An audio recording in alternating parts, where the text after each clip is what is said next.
I'm Jared, and we're talking about time, and it seems like the future is already here. When I was a kid, I looked forward to the year 2000, and according to all the shows, that means you wear like this tight-fitting silver spacesuit. Nobody does that, at least most people don't do that. I watched a show about the future, and it was the Jetsons. You might remember the Jetsons, maybe you've heard of the Jetsons.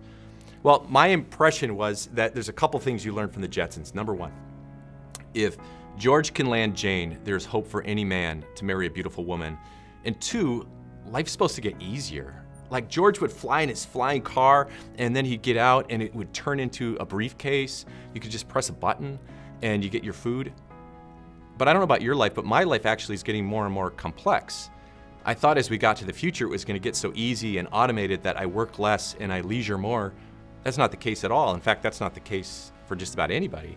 It's more complex to be a teacher. It's more complex to be a farmer. It's more complex to be a student. My kids, they come home with stuff that I've never even seen before, and it's this higher critical thinking, and they're in middle school. So what does this all mean? It means that as our life gets more complex, we're tired. Have you ever been there? Like you go home and you just kind of fall into bed and you just can't wait to just kind of be entertained? A guy back in the 80s wrote a book called Amusing Ourselves to Death. This is right when the Jetson was on. And his concern was that TV had now become the main medium for public opinion back in the 50s. And of course, today that would be the internet. The average person, they say, watches TV for 5 hours a day. They say they watch the internet for a couple hours a day. So what does this mean? Yesterday we talked about what we put into our brain.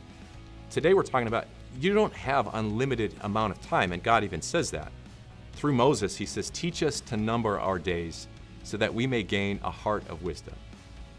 You tell me, are you gaining wisdom by staring at a screen and cat videos and what the people have wasted their time on who make all kinds of money? Or are you going to gain a heart of wisdom by talking to the creator of the world? Not just the creator of the world, the creator of you.